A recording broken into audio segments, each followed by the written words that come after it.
सीढ़ी से वाय नमस्तुभम दोस्तों। जैसे कि दोस्तों आज आप जानते हो कल है रविवार का दिन और रविवार के दिन पड़ रही है पूर्णिमा तिथि, जो कि बहुत ही खास विशेष होती है।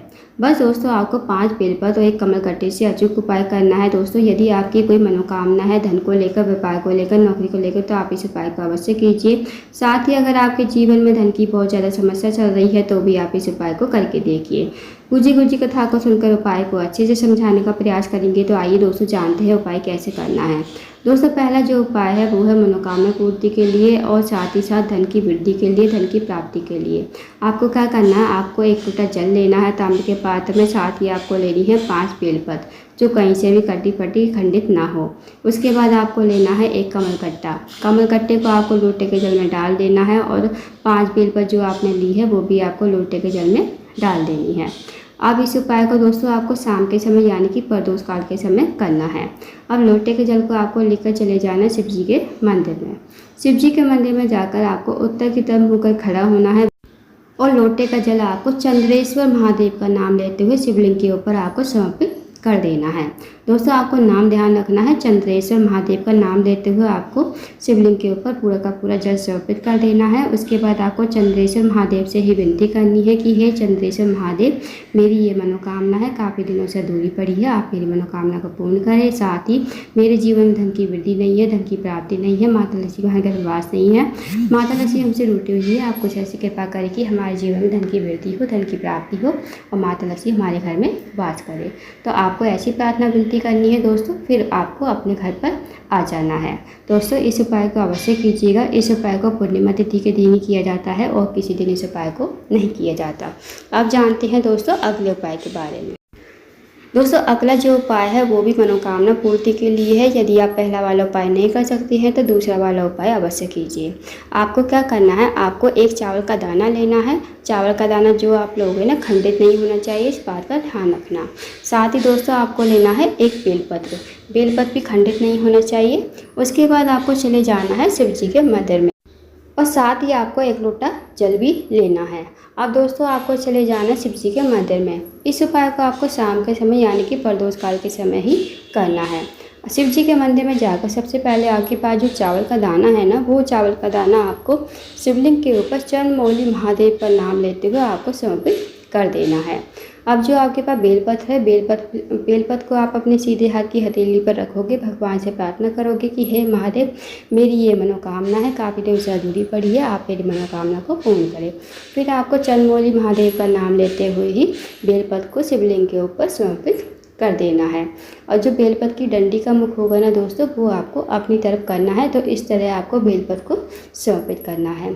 अब जो आप 1 लोटा जल लेकर आए हो, वो 1 लोटा जल आपको शिवलिंग के ऊपर धीरे धीरे समर्पित कर देना है, चंद्रमौली महादेव का नाम लेते हुए, श्री शिवाय नमस्तुभ्यम कहते हुए। फिर आपको 2 मिनट मंदिर बैठकर श्री शिवाय नमस्तुभ्यम का जाप करना है। अब आपको भगवान को प्रणाम करके विनती करके आपको अपने घर पर आ जाना है। तो दोस्तों करके देखिएगा, बहुत ही अचूक निश्चित उपाय है। इस उपाय के लिए आप करते हो तो जो भी आपकी मनोकामना होगी वो मनोकामना आपकी अवश्य पूरी हो जाएगी।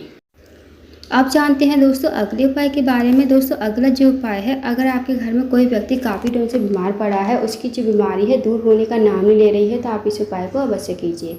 इस उपाय करने के लिए आपको लेना है 1 पीपल का पत्ता। साथ ही आपको लेने हैं थोड़े से चावल के दाने। जो पीपल का पत्ता लिया है ना, उसके ऊपर आपको चावल के दाने रख देने हैं। दोस्तों इस उपाय को आपको करना है रात्रि के समय, जब रात के 8, 9, 10 बज जाए ना, तो आप इस उपाय को कीजिए। अब दोस्तों आपको पीपल के पत्ते के ऊपर चावल के दाने रखकर आपको इसे अच्छी तरह से मोड़कर, जैसे पुड़िया सी बनाते हैं ना, वैसे बना लीजिए। और आपको अपने सिर से लेकर नीचे तक आपको अपने सिर से मतलब वारना है, जैसे नज़र उतारते हैं ना, वैसे आपको उतारना है। या तो 3 बार कर लीजिए या 5 बार। उसके बाद आपको ये पीपल का पत्ता और चावल के दाने आपको वहीं पर रख देने हैं, अपने घर के मेन गेट की थोड़ी सी बाहर। और ये जो चावल के दाने, पीपल का पत्ता है, ये आपको पूरी रात पूर्णिमा तिथि की रात्रि पूरे दिन आपको अपने घर के मेन गेट पर ही रखे देना है। जब अगला दिन हो यानी कि सोमवार का दिन हो, तो आपको ये पीपल का पत्ता, चावल के दाने उठाने हैं, मतलब पीपल के पत्ते समेत उठाने हैं चावल के दाने, और आपको इसे सूंघना है। सूंघ कर आपको इस पीपल के पत्ते और चावल के दाने को लेकर जाना है किसी भी बहते हुए पानी में। जहाँ भी पानी बह रहा हो, पानी हो, वहाँ पर आपको इन्हें प्रवाहित कर देना है। अगर पानी नहीं है आपके आसपास तो किसी भी पेड़ के नीचे आपको इन्हें रख देना है। तो दोस्तों करके देखिएगा, ये बहुत ही अचूक और विशेष उपाय है। इस उपाय को यदि आप पूर्णिमा तिथि के दिन करती हो तो जो भी आपकी बड़ी से बड़ी रोग बीमारी है ना, वो आपकी बीमारी दूर हो जाएगी। अब जानते हैं दोस्तों अगले उपाय के बारे में। दोस्तों अगला जो उपाय है वो है घर में रहने वाली सास बहुओं के लिए। अगर आपके घर में भी लड़ाई झगड़ा होता रहता है, छोटी छोटी बातों पर बहस हो जाती है, सास बहू में नहीं बनती है, पति पत्नी में नहीं बनती है, भाई भाई में नहीं बनती है, तो आप इस उपाय को पूर्णिमा तिथि के दिन अवश्य कीजिए।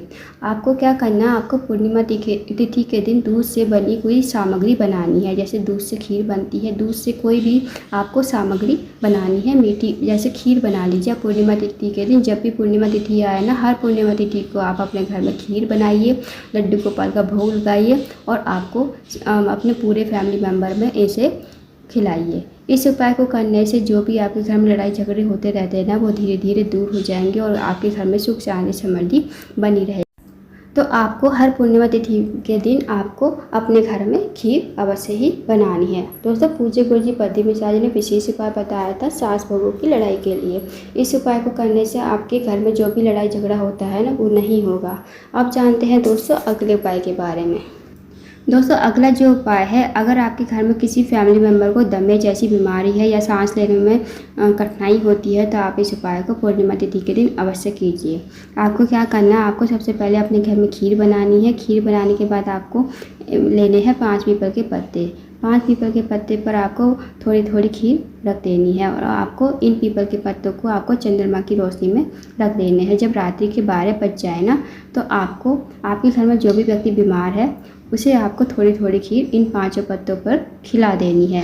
यकीन मानिए दोस्तों, जो भी उसकी रोग बीमारी होगी ना, धीरे धीरे ख़त्म हो जाएगी। तो बहुत ही अचूक और विशेष उपाय है, इस उपाय को करके देखिएगा। दोस्तों जो 5 पीपल के पत्तों पर आप खीर रखोगे ना, उसे थोड़ी पहले रख देना। 10 बजे करीब आपको चंद्रमा की रोशनी में रख देने हैं और 12 बजे आपको इस उपाय को करना है। यानी कि 12 बजे आपको उस रोगी व्यक्ति को 5 पीपल के पत्ते की थोड़ी थोड़ी खीर खिला देनी है। और जो बाकी के पीपल के पत्ते खीर बचे, वो आपको बाकी जो फैमिली मेम्बर है उनमें प्रसाद स्वरूप आपको बांट देना है। पीपल के पत्ते को आपको पानी में प्रवाहित कर देना। तो बहुत ही अचूक और विशेष उपाय है, करके देखिएगा। अब जानते हैं दोस्तों अगले उपाय के बारे में। दोस्तों अगला जो उपाय है वो आपके बच्चों के लिए है। यदि आपके घर में किसी फैमिली मेम्बर को नींद नहीं आती है, रात में उसे निद्रा की बीमारी है, या फिर आपके बच्चों के चश्मे चढ़े हुए हैं, उनका मन जो है पढ़ाई में नहीं लगता है, तो आप इस उपाय को अवश्य कीजिए। इस उपाय को करने के लिए आपको सबसे पहले एक पीपल का पत्ता लेना है, साथ ही आपको अपने घर में खीर बनानी है। खीर बनाने के बाद आपको ये उपाय करना है रात्रि के 12 बजे और आपको अपने बच्चे से ही ये उपाय करवाना है। आपको क्या करना है, आपको पीपल के पत्ते पर थोड़ी खीर रख देनी है। आप इस पीपल के पत्ते पर खीर को 10 बजे करीब चंद्रमा की रोशनी में रख दीजिए। जब रात्रि के 12 बज जाए ना, तब आपको अपने बच्चे को छत पर लेकर जाना है और सबसे पहले आपके बच्चे को आपको अपने बच्चे से कहना है कि 5 से 7 मिनट आपको चंद्रमा को देखना है। उसके बाद आपको रात्रि के 12 बजे थोड़ी थोड़ी खीर, सबसे पहले आप थोड़ी सी खीर अपने बच्चे को चटाइए और आप अपने बच्चे से कहिए कि चंद्रमा के दर्शन करें। चंद्रमा को 1 मिनट तक देखना है। उसके बाद दूसरी बार चटाइए, फिर 1 मिनट तक दिखाइए, चंद्रमा के दर्शन कराइए। फिर तीसरी बार अपने बच्चे को खीर चटाइए, फिर तीसरी बार दर्शन कराइए कम से कम 1 मिनट तक। फिर चौथी बार 5 बार, 5 बार आपको ऐसे करना है और 5 ही बार आपको चंद्रमा के दर्शन कराने हैं 1-1 मिनट। उसके बाद दोस्तों इस उपाय को करके आपको नीचे चले जाना है। तो करके देखिएगा, बहुत ही अच्छी तरीके से उपाय है। जिस भी व्यक्ति को नींद नहीं आती है उससे इस उपाय को कराइए। जो भी उसकी निद्रा की बीमारी होगी वो ठीक हो जाएगी और आपके बच्चे का मन पढ़ाई में लगने लगेगा। बहुत ही अच्छी तरीके से उपाय है दोस्तों, करके देखिएगा। आप जानते हैं दोस्तों अगले उपाय के बारे में। दोस्तों अगला जो उपाय है वो है गर्भवती महिलाओं के लिए।